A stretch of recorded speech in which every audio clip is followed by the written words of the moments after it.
Hi all, Tony here from Immortality IMT Cryptocurrency for the longevity field. Today we want to look at a similar paper to Hallmarks of Aging, but I believe it came before the Hallmarks of Aging. It is Aging, a Common Driver of Chronic Diseases and a Target for Novel Interventions. This paper has the other diagram that's used extensively in an attempt to describe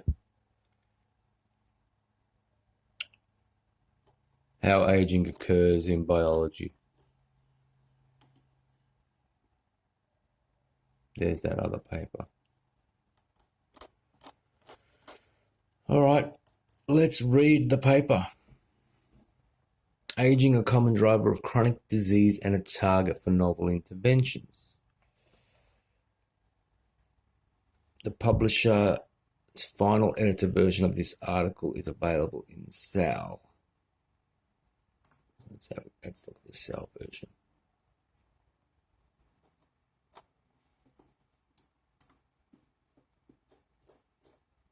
Okay, so now he's got sort of like he's encoded that into a... Okay, so he has the same figure, but it seems he's changed the name of it. Geroscience, linking aging to chronic disease. It was November 6, 2014. Well, here we have Aging, a Common Driver of Chronic Disease and a Target for Novel Interventions, which was November 6th, or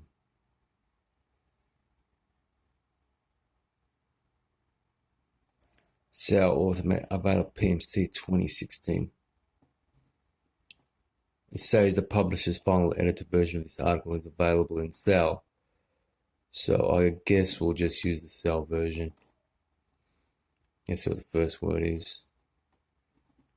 The NIH mission is to seek the fundamental knowledge. Yeah, it's the same article, but probably a few differences. So now it's titled Geroscience, Linking Aging to Chronic Disease. Mammalian aging can be delayed with genetic, dietary, and pharmacologic approaches. Given that the elderly population is dramatically increasing and that aging is the greatest risk factor for a majority of chronic diseases, driving both morbidity and mortality, it is critical to expand geroscience research directed at extending human health span. Main text.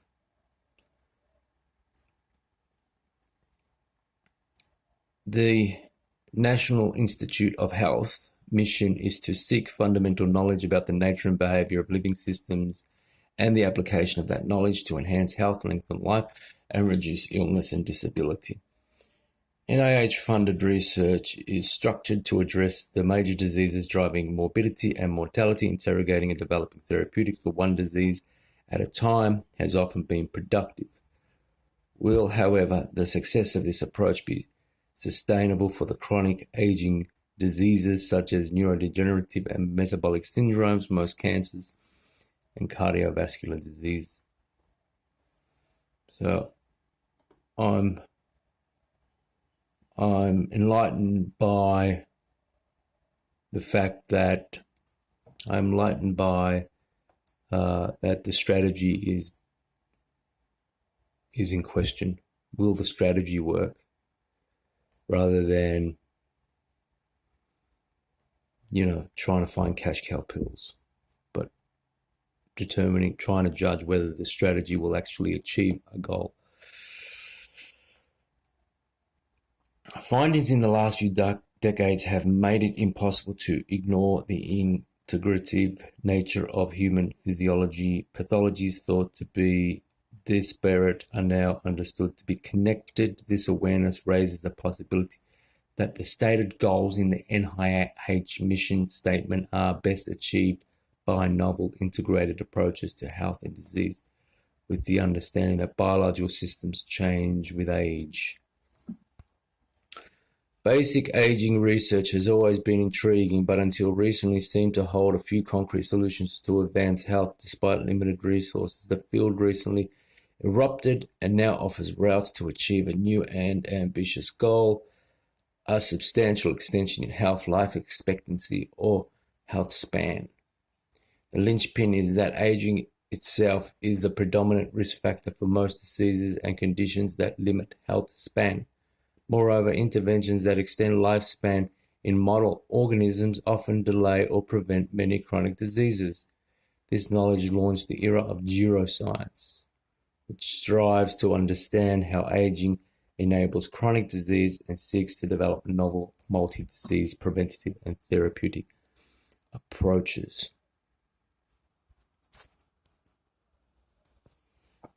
The Trans NIH Geroscience Interest Group held a recent summit where the mechanistic relationships between aging and chronic diseases were discussed. An executive session was tasked with identifying strategies to develop a systemic understanding of aging mechanisms, elaborate mechanistic links between aging and chronic disease, and recommend pathways to identify and develop therapies or preventative approaches for age-associated diseases.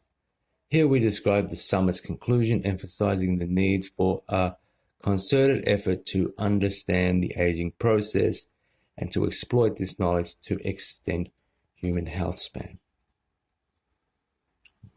What is this?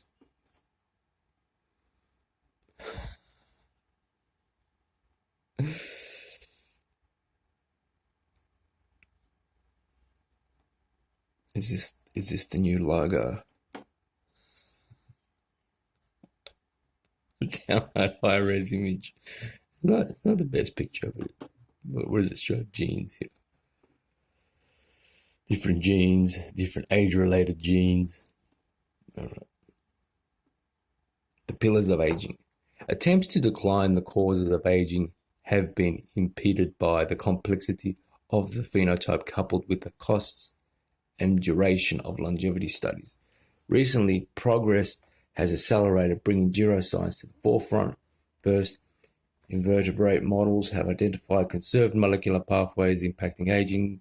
Second, mammalian studies have generated a more detailed understanding of age-associated pathological changes. Third, several interventions that extend lifespan have been shown to also improve aspects of health span. Long-lived mutants are often resistant to age-related chronic diseases.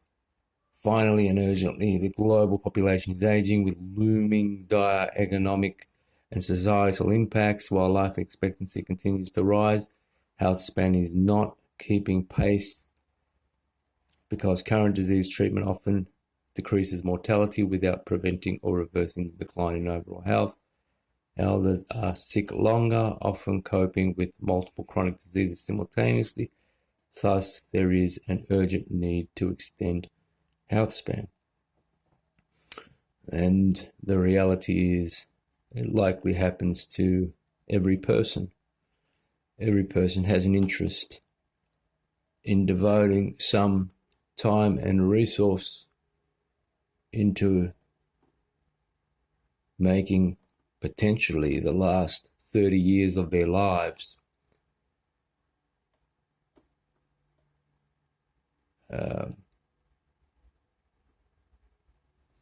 better.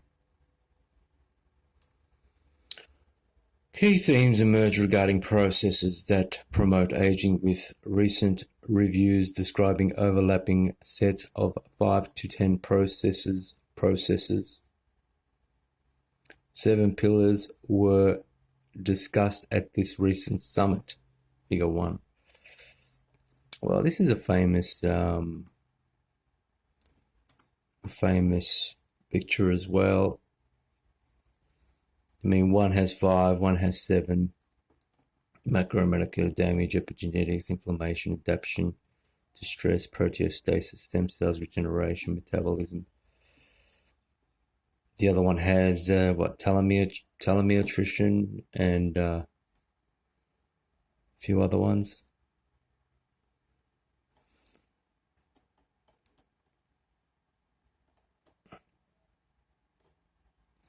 So the other one has cellular senescence. It has mitochondrial dysfunction. It has deregulated nutrient sensing, has possible metabolism. It has stem cell regeneration. They both have stem cell generation, proteostasis, adaptation stress. So it has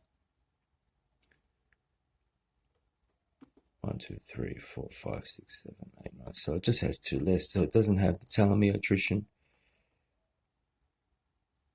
and it doesn't have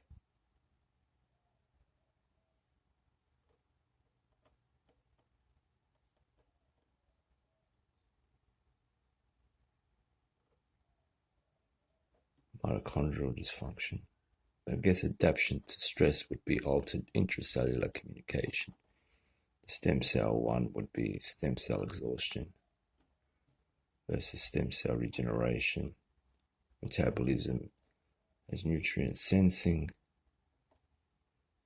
macromolecular damage, or epigenetics, genome instability. Table 1, critical areas of aging research and important goals. Areas of aging research and what the goals are trying to achieve. Adaptation to stress. Bridge continuum from physiological to molecular stresses. Differentiate homeostasis from toxic stress. Better align human and animal studies. Epigenetics, biomarker development, chronological versus biological aging. Link age-related environments inputs to epigenetic signatures. Test small molecules that regulate enzymes controlling epigenetic events. Inflammation, differentiate adaptive and maladaptive inflammatory responses. Define age-related inflammatory sources and their systemic effects. Determine how obesity and metabolic dysfunction alter inflammation with age. Macromolecular damage, generate systems level understanding of the types of macromolecular damage and their roles in chronic disease states. Understand how stochastic damage influences the variability of aging metabolism. Define role of signal transduction pathways linked to metabolism in the aging process. Understand contribution of circadian clocks to aging and metabolism. Connect metabolic dysfunction, tissue-specific decline in aging. Proteostasis. Identify proteostatic pathways that are overwhelmed in specific chronic disease states. Examine crosstalk between proteostasis machineries. Understand non-cell autonomous signaling, activation, and proteasis pathways. Stem cells and regeneration. Determine whether declining adult stem cell function drives aging and chronic disease. Examine how aging and associated disease impair adult stem cell function. Determine how macromolecular damage accumulates in aging adult stem cell pools. I think this has come a long way in, in the last 7 years, 6 years. Possibly. Because these seem rather vague.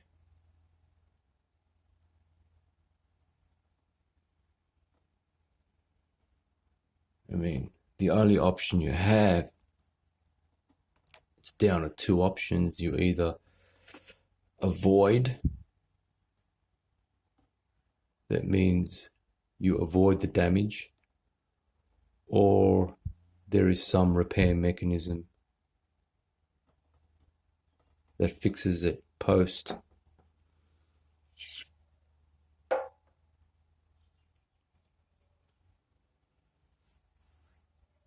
Do centenarians avoid the inflammation to begin with, or do they have more robust repair systems?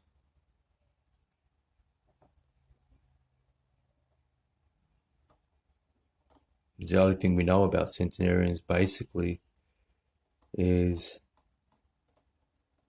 they have very low rates of inflammation. But there's only,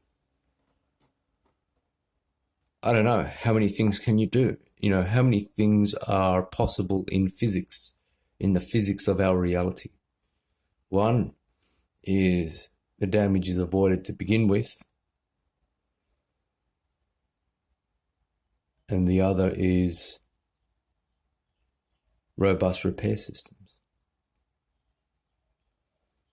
I was contemplating yesterday between the damage theory and the adaptive responses to maintain the organism and the robustness of the adaptive response machinery with aging. And I was thinking about people in space and how they waste away without gravity.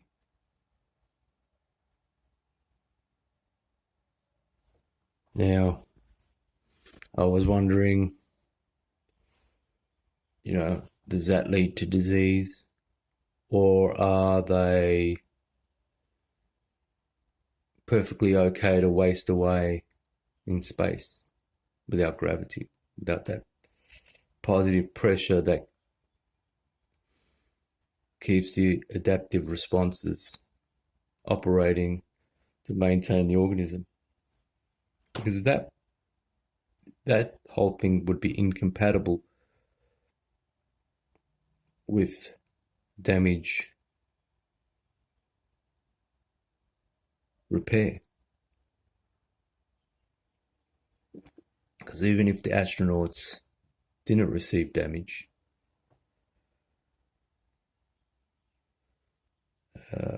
they would still waste away. And that wasting away might be critical at some stage.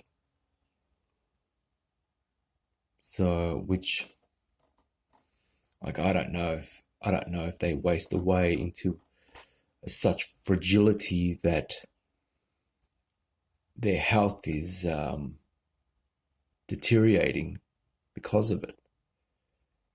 That's to say, if they were to stay in space for, for years and years, would it be so deteriorous that there would be health effects being in space without that positive pressure that keeps the adaptive response building muscles and maintaining the organism, which suggests that damage,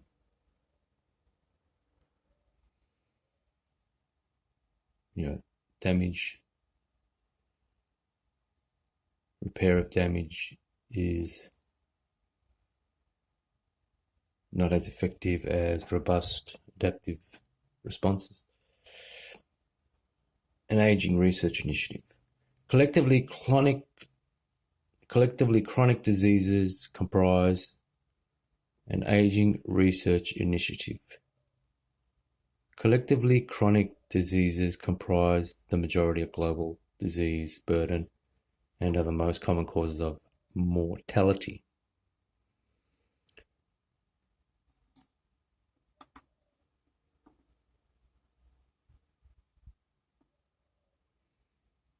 Data visualizations. That's a good idea. An aging research initiative. Collectively, chronic diseases comprise the majority of global disease burden and are the most common causes of mortality. Medical research has historically targeted diseases separately, assuming that organ systems act independently. Yet, optimal functionality from any single system requires overall organismal health, impelling inquiries into interdependence of these relationships to develop multi-scale network models that incorporate the physiologic changes accompanying aging. Targeting diseases individually for an aging population is also complicated because most elders have multiple morbidities that interact, confounding therapeutic strategies. Well,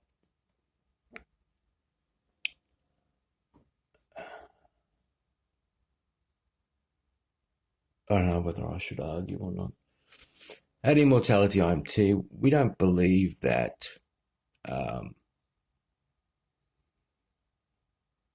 the field is societal.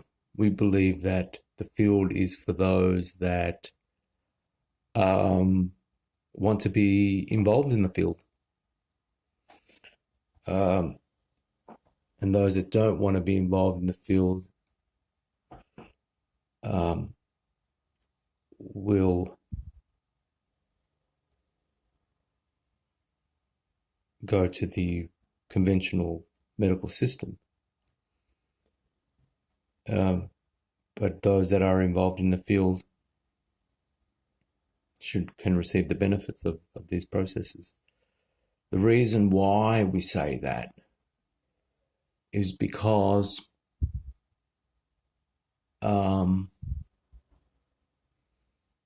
people have to show an interest, right? They have to show an interest in wanting to create this. They can't be the recipients of these processes without showing some interest in it. You know, I hate to say that, you know, because it kind of exposes me a little bit, but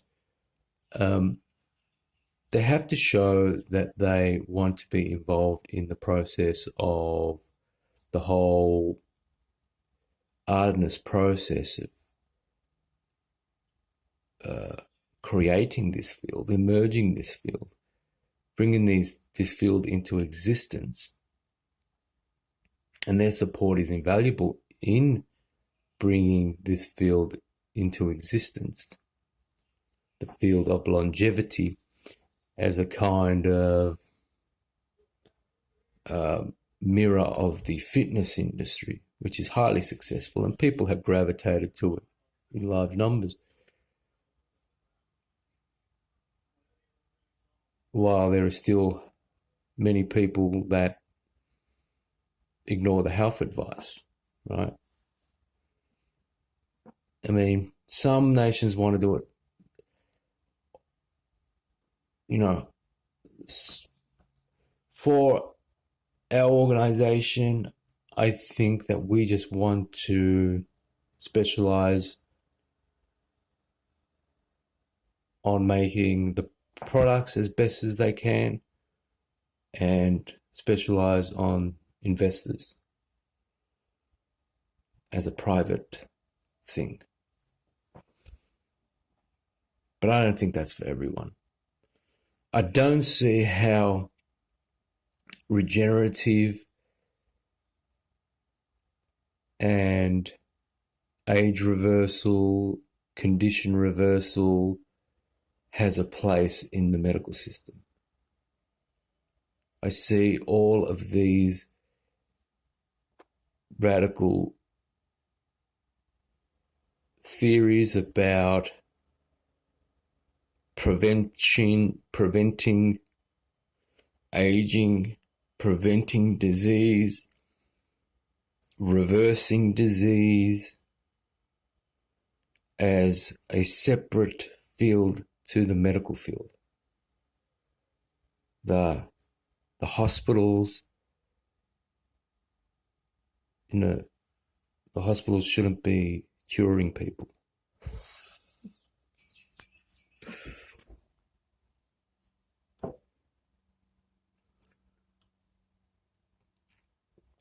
We see this as a boutique field that is separate from the medical field.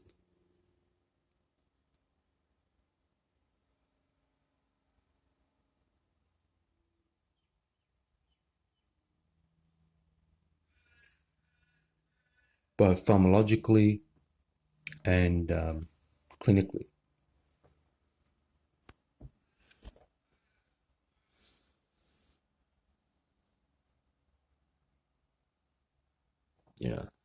It's hard to argue with. By understanding how aging enables pathology, new therapeutics will arise for multiple chronic diseases, providing an opportunity to extend human lifespan by targeting aging directly. There is cause for optimism, however, much must happen to achieve this goal, including an infusion of resources to accelerate research and regulatory changes that push medical care toward chronic disease prevention. Here we focus on a limited set of short and intermediate term scientific goals that will accelerate geroscience and will launch novel approaches to reduce the impact of the major global healthcare burden, the chronic diseases of aging.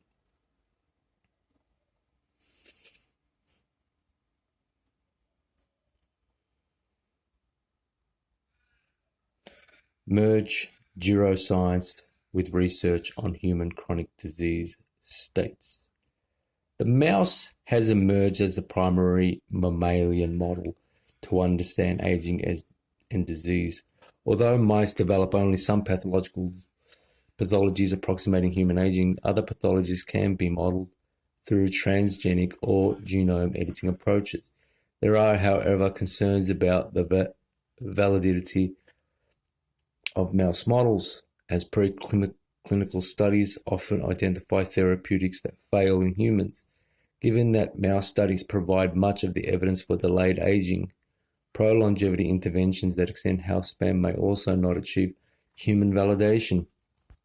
Yet a key difference between aging studies and many diseases models is that aging can be studied in normal mice or other species. Therefore, evolutionarily conserved interventions can be identified and cut across species. Focus in these three areas may improve consistency between mice and humans. First, mouse studies generally fail to use aged mice. Most human chronic diseases rise with age, yet murine models invoke pathology in young mice. Aging creates a distinctive systemic milieu.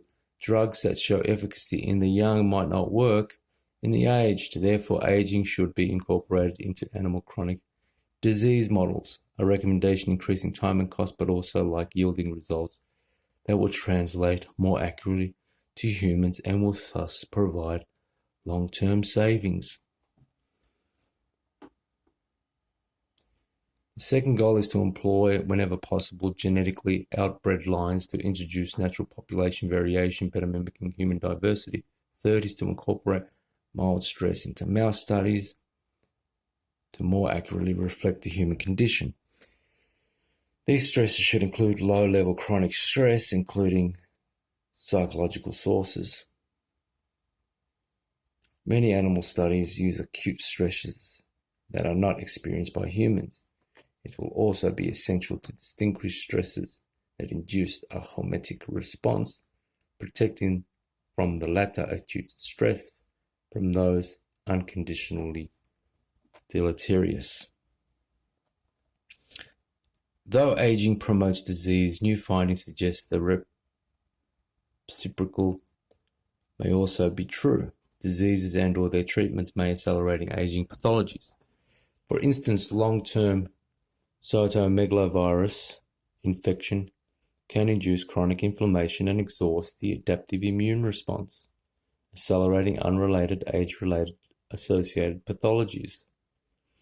This is also observed in human immunodeficiency virus patients, attributable either to virus-induced inflammation or, ironically, treatment modalities. Similarly, children subjected to chemotherapies often present with accelerated aging features decades later. These findings highlight relationships between diseases and aging, calling for a thorough analysis in human and animal models. Expand interventions that extend lifespan and health span. Mammalian lifespan and also health span can be modified by dietary, genetic, and pharmacological interventions. Several drugs are reported to extend mouse lifespan and health span, raising the possibility that human aging can be delayed.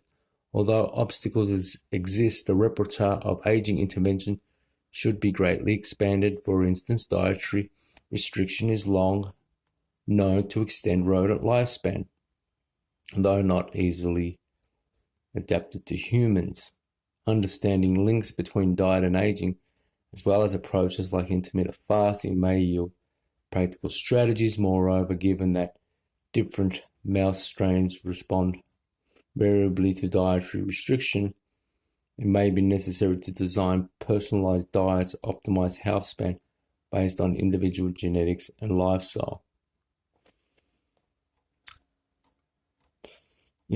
Likely that the information goes out there.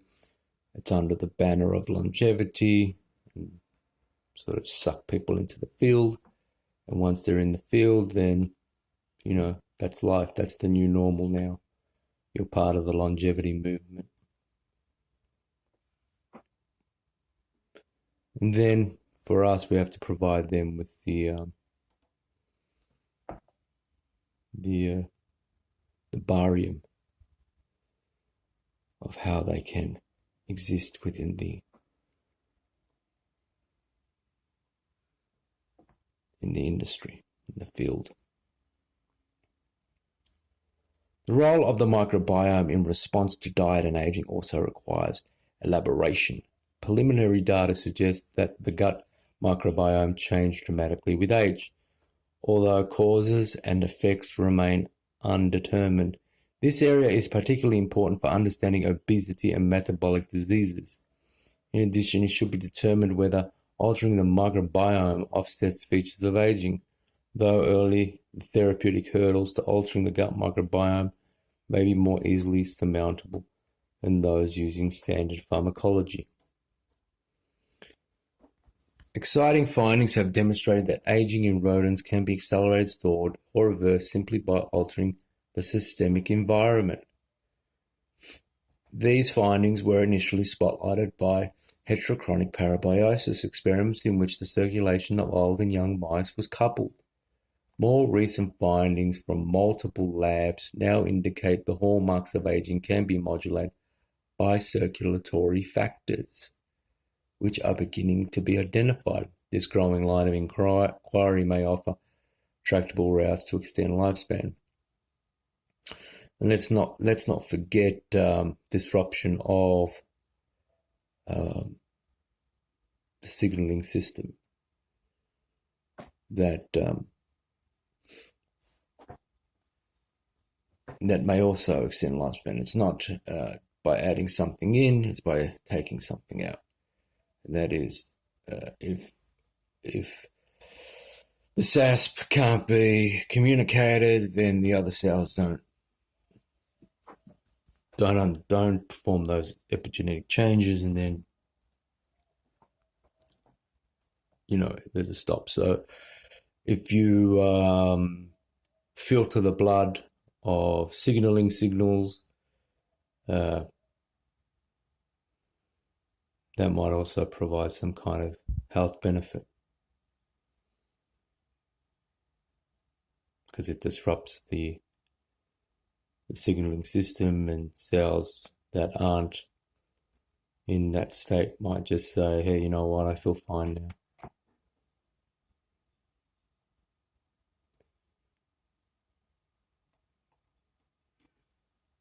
Rapamycin was the first drug shown to robustly extend mouse lifespan, a finding repeated in different backgrounds. Obviously, that was the Conboy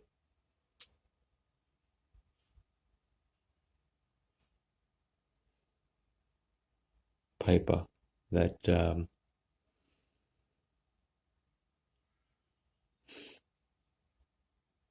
that discussed how filtering the blood of certain things taking stuff out of the blood can extend lifespan or health span. So it's likely that there is an ideal composition that has to be running in the blood all the time, in the body all the time. And tissues, or it can be the organs, the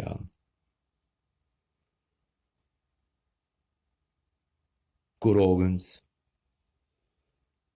sure, because, if you got bad renal function and then you're going to be dead in 2 weeks, then if you got perfect renal function, you're not going to be dead in 2 weeks. So if your organs improve, your health is going to improve, definitely. That's obvious.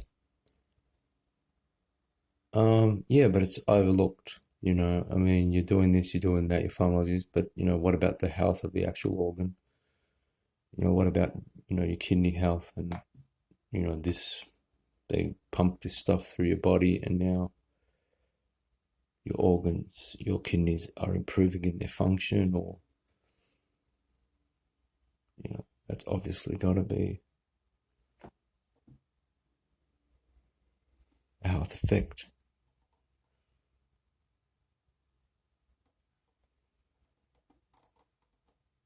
Because when they've done the heterochronic parabiosis experiments,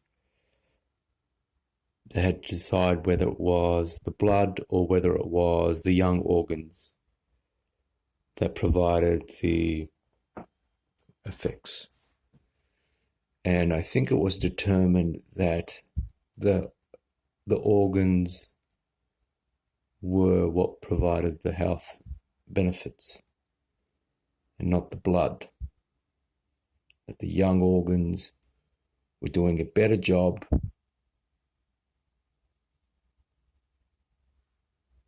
at filtering the blood, at doing this and doing that. Probably even the young immune system of the young, and that was providing all the health effects, right?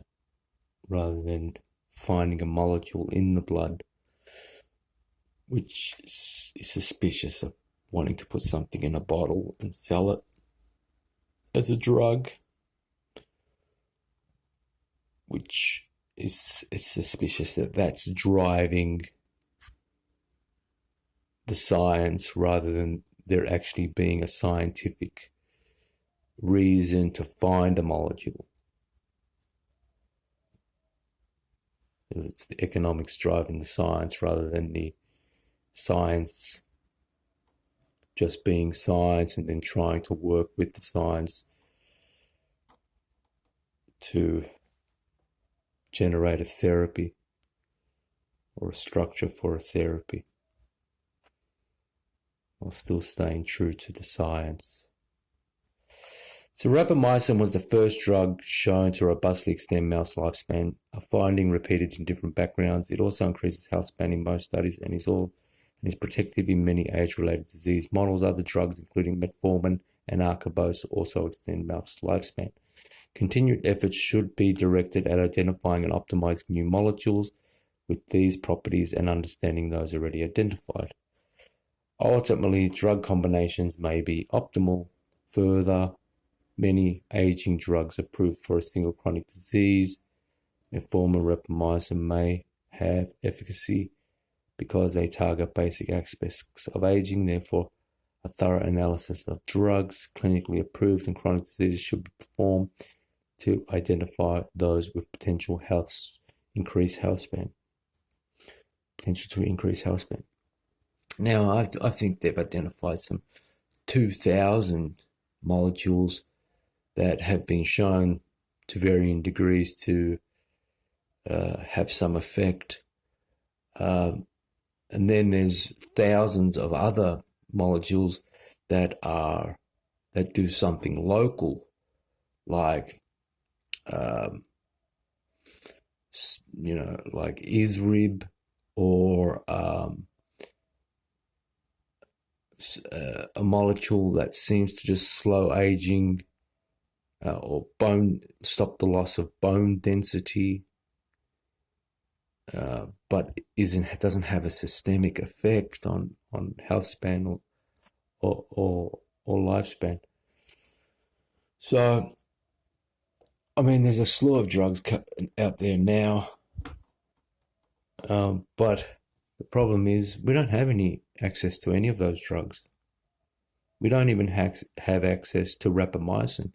And we don't at this stage, no one who's dying, and I don't mean dying, I mean no one who's aging really cares whether rapamycin works or not.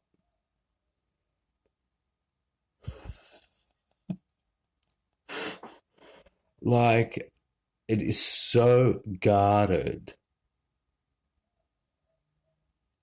that it's unbelievably guarded.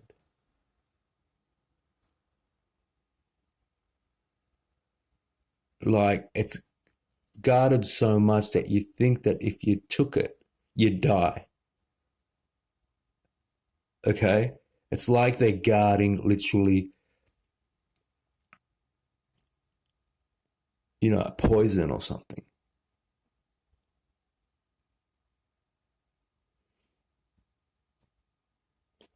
But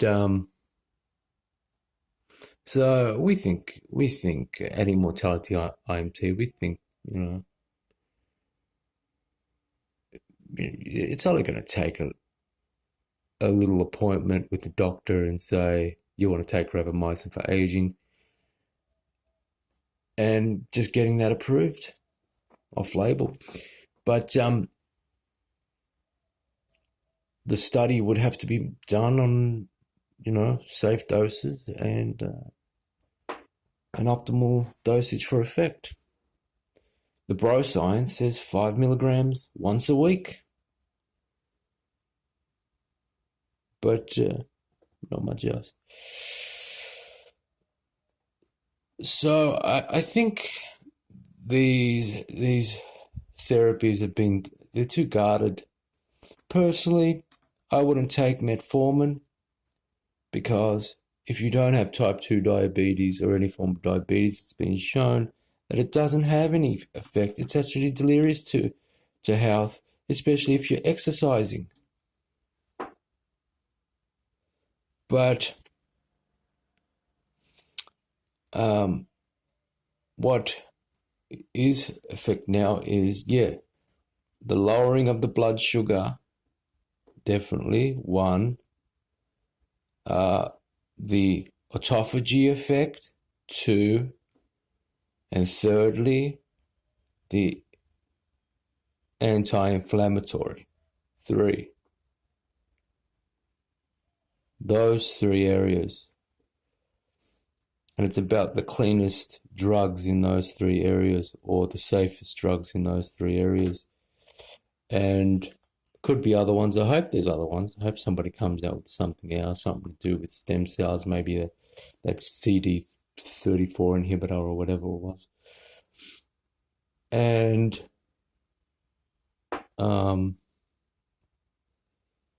more. Estradiol beta.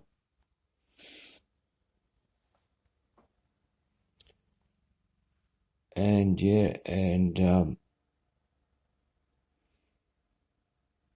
trying to get it through the FDA?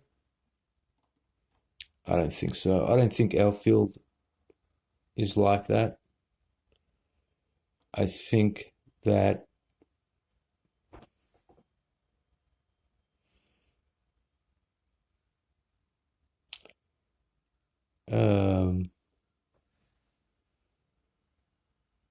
substantiating safety in these products is pretty much enough.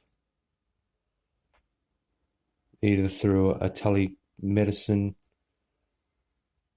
session to substantiate that the person has no morbidities and no medical reason why they can't take those, and then establishing the correct doses and pretty much just running with it. If we, personally myself, I've traveled all over the world. I've traveled everywhere in the world. I've lived in many countries, multiple countries all over the world, and traveled to pretty much everywhere in the world. And many nations aren't holding metformin behind some kind of vault, right? A lot of nations, these drugs are over the counter. Many nations, you can get steroids over the counter. Now, I don't want to say this to the English-speaking world, the English-centric world, because they don't only ban and demonize steroids and other things like this to an exceptional degree. They also try and spread their religion to other parts of the world, right? And then you pretty much go to different places around the world and you're contending with the same garbage. Okay? So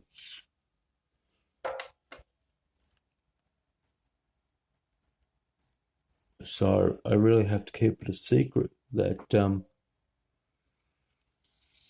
there's a lot of parts in the world you can go and you can get rapamycin over the counter and you can do what you want with it.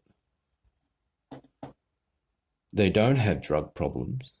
They're not injecting rapamycin in some crazy way. They're not falling over in the streets like in the United States. I mean, yeah, it's available over the counter, but why would you want to buy it? I mean, nobody's buying it unless they need it. But they're not holding it behind some vault because crazy people want to start injecting it. It's just not how those societies work. Elaborate environmental scholastic factors driving aging. Conserved longevity pathways have been identified across disparate eukaryotic species. However, aging also depends on environmental factors which may be modifiable, yet the specific environmental influences on aging, aside from obvious culprits such as smoking and obesity, remain poorly understood. Moreover, stochastically plays a major role in the aging process. There is enormous variability in longevity traits among genetically identical individuals across all species tested. The causes of this stochasticity and its role in aging and age-related diseases remain poorly understood. Numerous aging genes have been identified in non-vertebrates, which now should be used to develop a systems-level understanding of aging, including genetic and environmental influences. Studies should incorporate multiple assessments of cellular and organismal function, including transcriptomics, proteomics, and metabolomics, as well as readouts of macromolecular damage and activation of stress response pathways. Achieving a holistic view of aging in organisms such as yeast, worms, and flies will likely impact our understanding of vertebrate aging, as did the identification of single genes in those organisms. It is also critical in mammals to assess the relationships among genetics, environment, and drug interventions to predict responses to human health span trials. Integrate human genetic and epigenetic studies with animal models. Human Genome Association studies have identified aging-associated gene variations from either genome-wide unbiased or gene-targeted studies examining orthologs in animal aging genes. Working between mouse and human genetics will accelerate identification of human aging genes and their mechanism. Strategies should include generating orthologs or identical human mutant alleles in mice, modeling rare variants in genes, and conserved longevity pathways. The lack of validated molecular biomarkers of human aging has impeded progress. However, recent studies have uncovered promising candidates that, if validated, could be used to test interventions. Epigenetic studies are also the most exciting, with reports indicating that human age can be predicted by analyzing DNA methylation status. It remains unclear whether these markers forecast chronological or biological age, which are likely distinct. If they indeed measure biologic age, then a major hurdle to initiating human studies will be overcome. Also, if similar DNA methylation sites are identified in mice, they could be validated by determining whether interventions such as rapamycin delay the appearance of an aging profile and whether chronic stress is accelerated. Other avenues to molecular biomarkers, including metabolic and proteomic approaches, are also yielding promising candidates and deserve equal attention. Compare and contrast inflammation in aging and disease. Increasingly, inflammation is being linked to aging and chronic disease. Acute inflammatory responses to insults such as injury and infection are critical for organismal health and recovery. However, a basal inflammatory response rises with age, leading to low-level chronic inflammation that is likely maladaptive, promoting aging. There is a need to identify the pathways in which adaptive and chronic inflammation are reduced and the outcomes of inflammation interventions designed to reduce chronic inflammation while maintaining the effective adaptive response may have broad benefits. Senescent cells accumulate in multiple tissues during aging and have unique senescence-associated secretory profile that includes many pro-inflammatory cytokines. Cell senescence, whereby cells irreversibly cease proliferation in response to stress, was long suspected of driving organismal aging. However, the number of senescent cells in most aged tissue is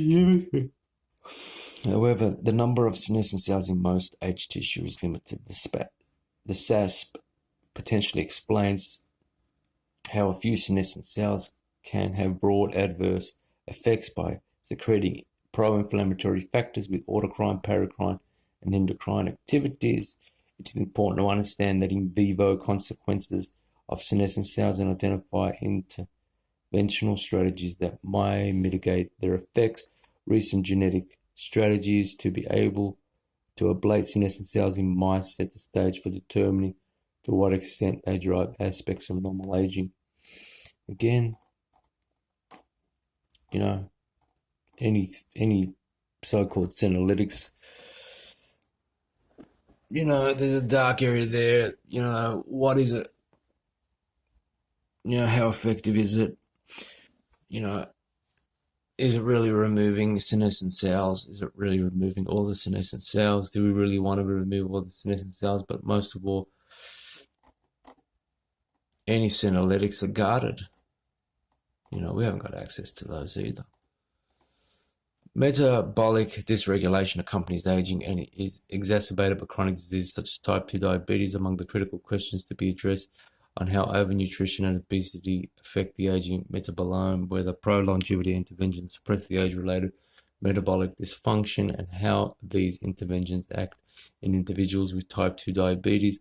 These issues are relevant to inflammation as well, as adipose tissues is a major source of inflammatory cytokines. Depending on how the pro-inflammatory response in adipose tissue is initiated and propagated, and the systemic effects of this response on the aging should be a high priority. Links between altered metabolism and inflammation may underlie connections between aging pathways previously thought to be independent. Now, inflammation occurs. It's met with regeneration process. If that regeneration process is itself compromised, it's not going to happen.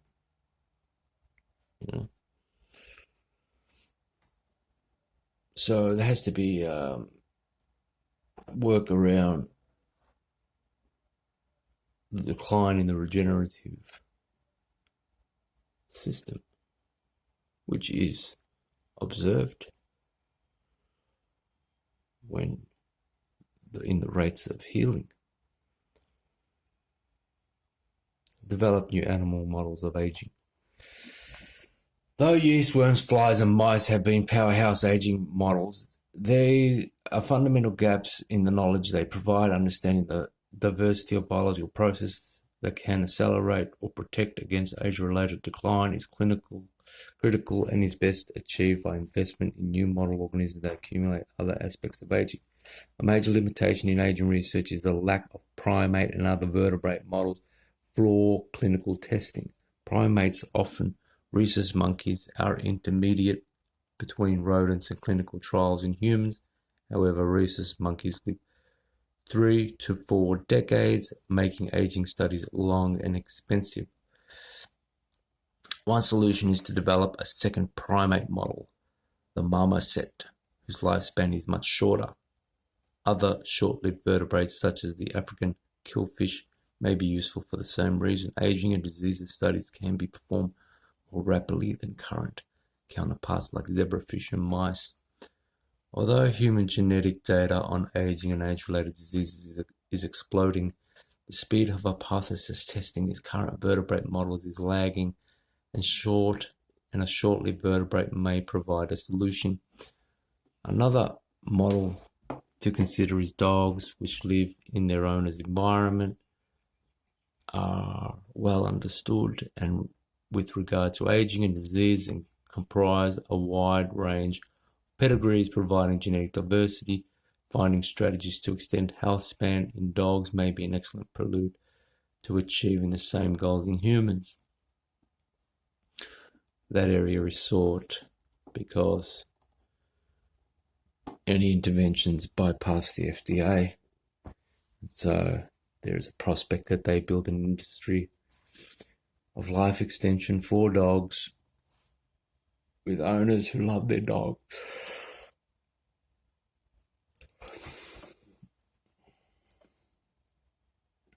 With owners that love their dogs, investing in these therapies. And in turn, getting some data on it. Exceptionally long-lived species also offer promise, though several species such as clams are intriguing. The naked mole rat has recently garnered interest. These rodents are approximately the same size as mice, but reach 30 years the age and are apparently devoid of cancer.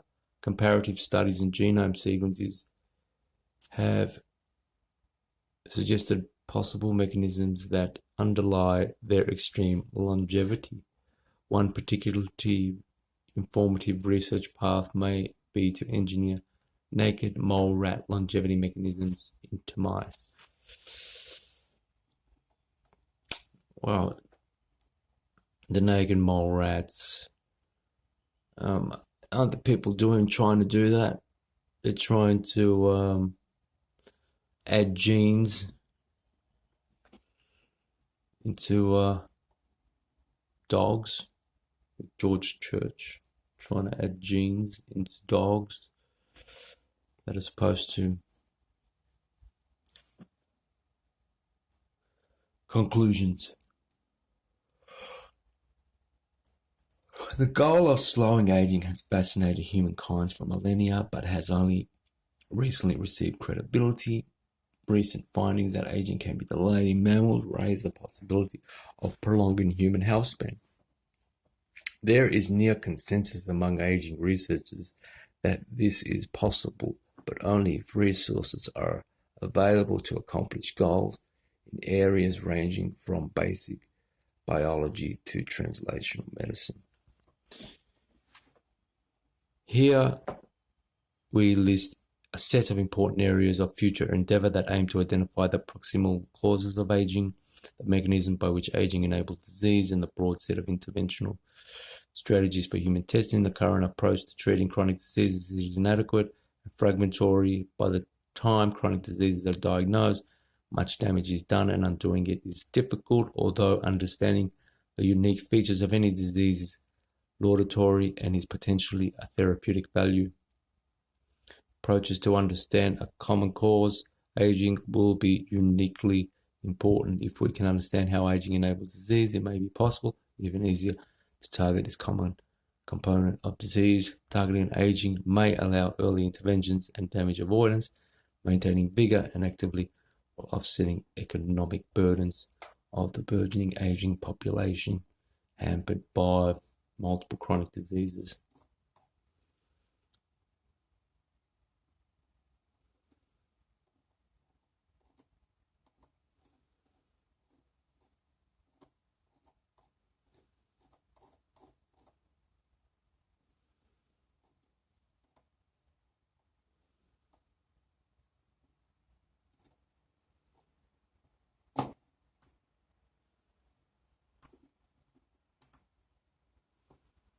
Geroscience, linking aging to chronic disease, previously titled Aging, a common driver of chronic diseases and a target for novel interventions.